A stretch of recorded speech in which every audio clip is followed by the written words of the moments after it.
तंबाकू की उत्पत्ति कैसे हुई? एक ऋषि का साधु था राजा। एक ऋषि का साधु राजा था और एक दिन राजा ने अपने साधु ऋषि को आमंत्रित किया अपने घर पर जलपान के लिए। तो राजा ऋषि ने बहुत मना किया अपनी पत्नी को कि राजाओं का और ऋषियों का कोई मेल नहीं होता, राजा बड़े अभिमानी होते हैं, ये कोई हमारे सिर में दर्द करेंगे। लेकिन वो ऋषि पत्नी नहीं मानी, कहने लगे मेरी बहन कब कब मुझे बुलावे, आप तो न्योय नाक चढ़ाया करो, कोई भी काम हो जा। अर्थात ऋषि जी को विवश कर दिया राजा के घर जाने के लिए। अब राजा के घर गए तो राजा ने अपनी जो महिमा बना दिखाने के लिए और ऋषि पत्नी को प्रभावित करने के लिए बहुत अच्छे आहार, मेज पोस्ट मेज का ऊपर काजू किस्मत सेब संतरे कर नाना प्रकार की सब्जी बनवा कर, जलेबी कचौड़ी पकौड़ी दही खीर हलवा सारे व्यंजन लगवा दिए मेज पे। अब आहार किया ऋषि जी ने भी, ऋषि पत्नी ने भी, सब ने मिलकर आहार किया। अब चलते समय ऋषि जी ने कहना पड़ा जी आप भी हमारे यहाँ आइएगा, एक औपचारिकता होती है। तो राजा ने कहा अवश्य आएंगे, कभी समय मिला तो अवश्य आएंगे।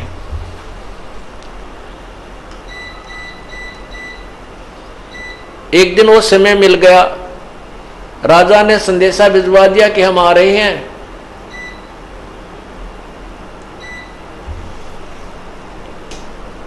अब ऋषि पत्नी चिंतित हुई कि वो तो सचमुच आ रहे हैं और साथ में ये संदेशा भेज दिया कि मेरे साथ हजारों की संख्या में अंग रक्षक होंगे, मेरे सैनिक होंगे। अब राजा चाहता था कि ऋषि को नीचा दिखाना, ये एक बूंदी बीमारी है साधु, ये दिखाना चाहता था कि मैंने ऐसे ऐसे आहार कराए हैं और ये ऋषि जी कुछ नहीं करा पाएगा, इसकी मिट्टी पलीत होगी। और परमात्मा कहते हैं कबीरा सब जग निर्धना, धनवंता ना कोई, धनवंता सो जानियो जप राम नाम धन होए। अब ऋषि जी के पास अपने तप की कमाई थी, अपनी साधना भजन की कमाई थी। ऋषि जी ने स्वर्ग से कामधेनु गाय वो उधारी ले ली कुछ समय के लिए और उसको अलग से एक टेंट में रखा हुआ था। उधर से राजा अपने हजारों सैनिकों को साथ लेकर पहुंच गया और ऋषि से कहा कि भोजन की तैयारी करवाओ। ऋषि जी ने कहा जी भोजन तैयार है, आप खाना खाइए। अब वहां लगी लाइन और साथ की साथ थाली आ रही है, सबको परोसी जा रही है। ऋषि जी ने अपने एक सेवक को उस गाय वाले टेंट के सामने बैठा दिया, वो उठा उठा कर थाली बाहर रखता रहा।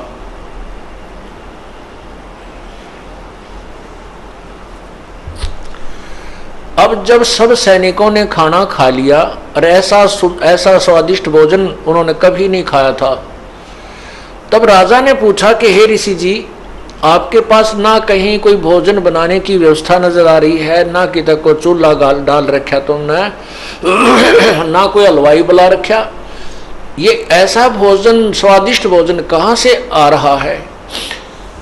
तब राजा ने बताया कि मेरे पास एक कामधेनु गाय है और उसमें यह शक्ति होती है कि वो चाहे पूरी पृथ्वी जीव जा भोजन खा ले, पूरी पृथ्वी के प्राणी, तो भी उसका अंत नहीं आता है। तो राजा के अब साधु की यारी दोस्ती इतनी होती है, अब राजा की नीत में खोट आ गया। नीयत में खोट आ गया। उसने सोचा यू कंगाल क्या करेगा, इस गाय का मैं ले चलता हूं, बहुत ज्यादा सेना है मेरे पास और ये गाय सभी आहार करा दिया करेगी। कहने लगा ऋषि जी ये गाय मुझे दे दे, आप क्या करोगे इसकी। ऋषि जी ने कहा ये गाय मेरी नहीं है, मैं उधारी लाया हूं, मैं आपको नहीं दे सकता। तो राजा बोला सैनिकों से कि सैनिकों इस गाय को छीन लो। अब ऋषि सोचता है कि अच्छा नालायक ये तो जबरदस्ती कर रहा है मेरे साथ। तब उस ऋषि ने कहा हे गौ माता आप अपने स्वदेश लौट जाइए, मैं विवश हूं। इतना कहते ही वो टेंट के ऊपरले हिस्से को पाड़ती हुई और गाय आकाश की तरफ, स्वर्गलोक की तरफ चल पड़ी। राजा ने गाय को कंडम करके नीचे डालने के लिए तीर मारा, पैर में तीर लगा और कहते हैं वो गाय का खून, रक्त और उस टेंट में जो भी कोई वस्तु मांगते थे, इतनी थाली हलवे की, इतनी थाली खीर की, इतनी थाली दाल की, इतनी सब्जी की, तोरी की सब्जी, घिया की सब्जी, सब प्रकार की, काजू किस्म, सेब, संतरे, दही, बड़े, यानी जो भी वहाँ उस आवश्यकता थी उस भंडारे में सभी उपलब्ध उस कामधेनु ने करवा दी। ऋषि जी के पैसे यानी पुण्य की कमाई स्वर्ग में जमा हो गई, उसके प्रतिफल में उसको वहां सब वस्तु प्राप्त हो गई। जमीन पर गिरा और गाय चली गई, तो जहां जहां वो खून गाय का गिरा वहीं पर कहते हैं तम्बाकू की उत्पत्ति हुई। अब हिंदू लोग एक तरफ तो माता को इतना प्रिय मानते हैं, गाय को अपना माँ के तुल्य आदर देते हैं और फिर माँ के खून को पी रहे हैं। क्या बताते हैं, खो नाम खू का तमा नाम गाय, 100 बार सौगंध इसको ना खाए। तमा नाम खू का, खो नाम खून का और तमा नाम गाय, सौगंध 100 बार इसको ना खाए। तम्बाकू,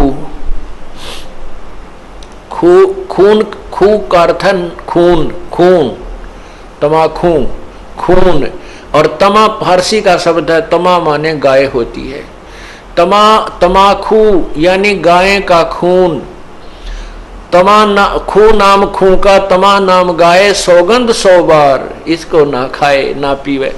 कहते हैं आप एक तरफ तो गाय को इतना प्रिय मानते हो, आदरणीय मानते हो, और फिर गाय के खून से उत्पन्न इस तम्बाकू को पीते हो।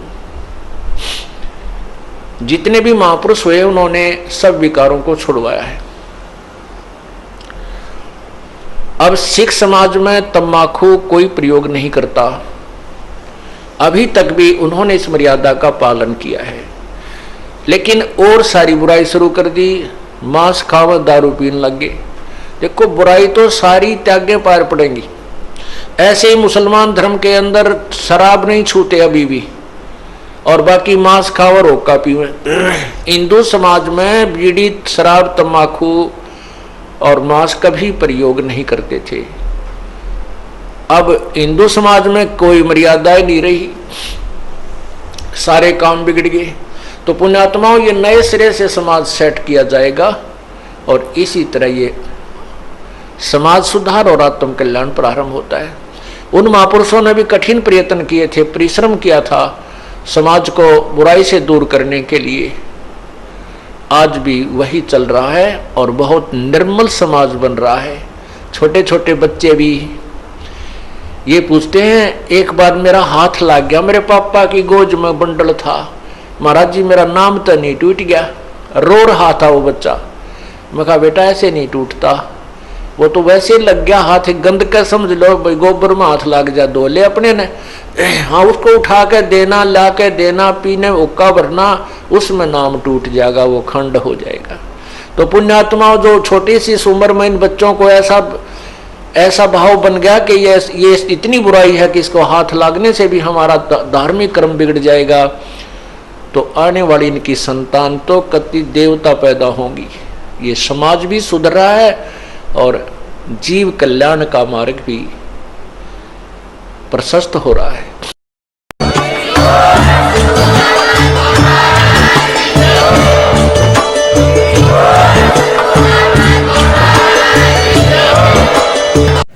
Thank you for watching video को लाइक, शेयर और चैनल को सब्सक्राइब करना ना भूलें। अधिक जानकारी के लिए दिए गए नंबरों पर संपर्क करें। सत साहिब।